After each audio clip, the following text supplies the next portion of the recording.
Fala minha galera, bem-vindos a mais um vídeo do canal mais charmoso, do canal mais bruto que fala de Vasco. Bem-vindos ao Brutos da Colina.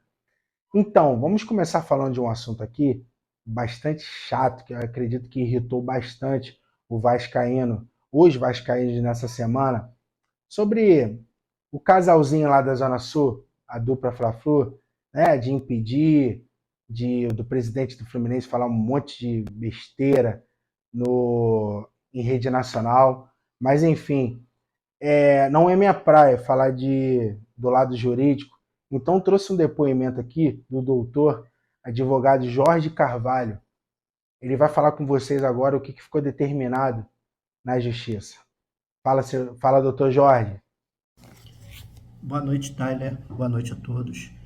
Então, sobre a licitação do Maracanã, é o seguinte: o Vasco entrou com uma medida chamada mandado de segurança, onde ele pediu uma liminar para que pudesse ser evitado a assinatura de um novo termo, né, para que o governador não prorrogasse esse termo de uso provisório para a dupla que está gerindo o estádio. Essa liminar, esse pedido, ele foi indeferido pela desembargadora, apenas o pedido de tutela, tá? Apenas o pedido liminar. E o processo vai continuar agora. O Estado vai ser intimado através do procurador, né, para que possa se manifestar, e depois disso vai ser levado a julgamento pela Câmara Civil, né, de Direito Público, onde foi distribuído o processo. Ainda cabe recurso do Vasco, e o julgamento ainda não foi feito. Na verdade, né, tem o trâmite normal agora, ordinário, e depois disso o julgamento. O Vasco pode recorrer, e esse é o trâmite que está agora no momento. Saiu o mandado para a intimação do Estado, e eles vão ter 10 dias para responder, e depois da resposta, né, tem o julgamento, onde vai ser decidido na segunda instância o que vai ser feito com relação ao processo. E aí, basicamente, é essa informação que nós temos hoje, né? Assim, as coisas podem mudar, o Vasco pode recorrer, pode acontecer outras coisas, mas nós vamos acompanhando aqui, conforme tivermos novidade, a gente vai te informando aí e a todos os ouvintes, tá bom? Um grande abraço, precisando, estamos aqui às ordens. Um abraço. Então, vocês ouviram o doutor falando a respeito. Um abração, doutor Jorge Carvalho. Agora vamos falar sobre Gabriel Peck, o tão contestado, o tão por muitos criticado Gabriel Peck, e, vamos ser sinceros, com muita razão. Gabriel Peck titubeou bastante nas últimas temporadas do Vasco, só que ele começou uma temporada de forma maravilhosa. E ele está numa fase, eu diria que é a melhor fase dele no Vasco. Tem pessoas que falam muitas coisas. Eu acredito que essa melhor fase dele tem alguns aspectos para isso. Primeiro, hoje ele tem um time mais competitivo ao lado dele. Porque muitas vezes nós criticamos o Peck, as atuações, só que, vamos lá, gente, vamos ser sinceros. Olha quem estava acompanhando o menino Peck. Menino Peck, Lionel Peck, Memba Peck. Aí fica com vocês. Muito jogador meia boca acompanhando ele. Agora não. Agora o Vasco tem um time titular bem ok, um time bem competitivo, e isso faz o jogador que vem da base aflorar mais rápido, crescer, mostrar todo o seu potencial. Isso estava faltando no Vasco. Ele, já de agora, ele tem 18 jogos só, tá, nessa temporada. Ele já tem 8 gols, já é a temporada mais artilheira dele. Ele tem algumas assistências. E o que mais me chama a atenção no PEC é que ele está partindo para cima, ele tem sido um jogador mais insinuante, tem sido um jogador menos enceradeira, coisas que criticávamos muito dele. É um jogador mais objetivo. E isso tem sido maravilhoso, acompanhar essa evolução dele.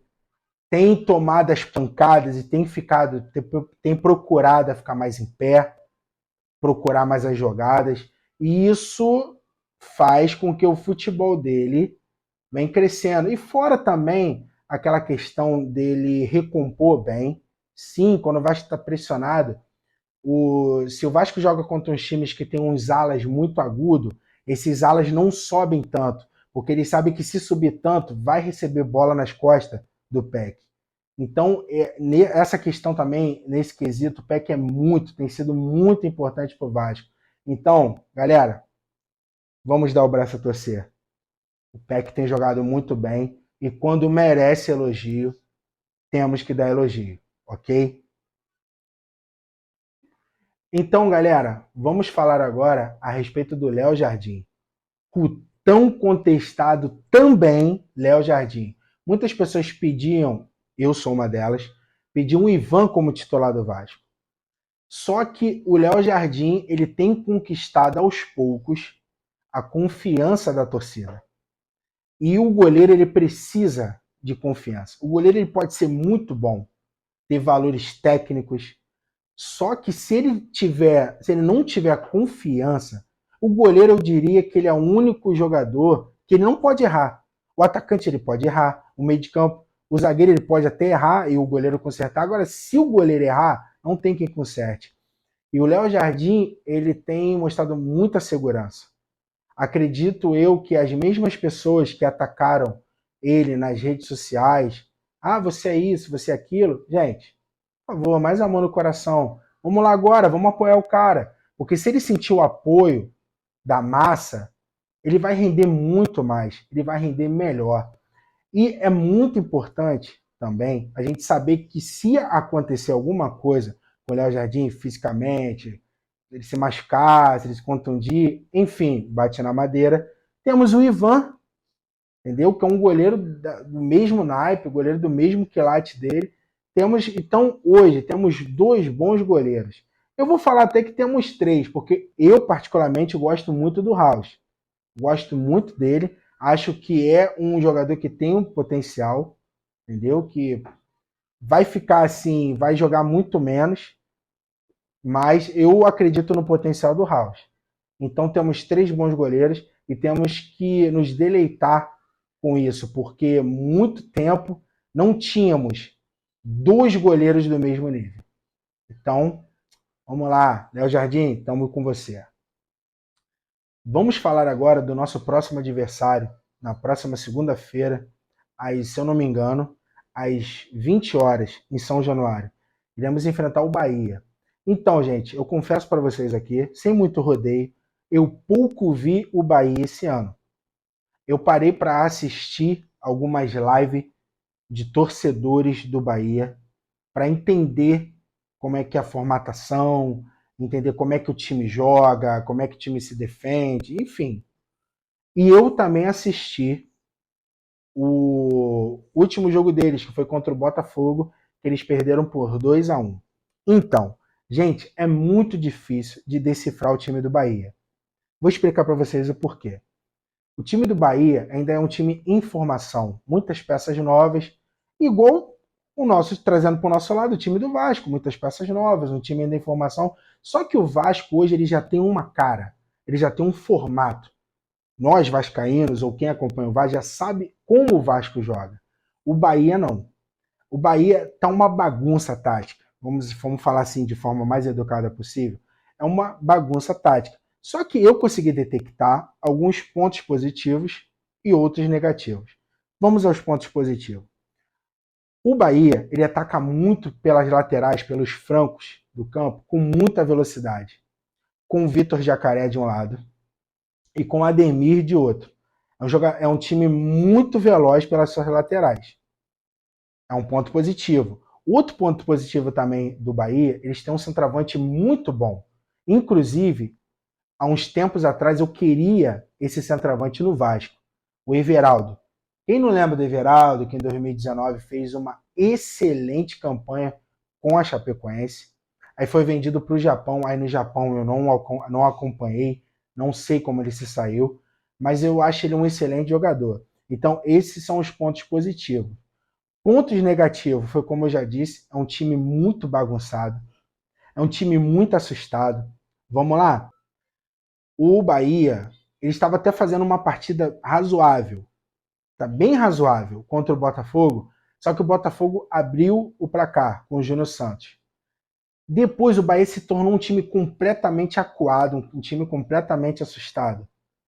Então, por isso que eu digo, é um time muito fraco psicologicamente falando também.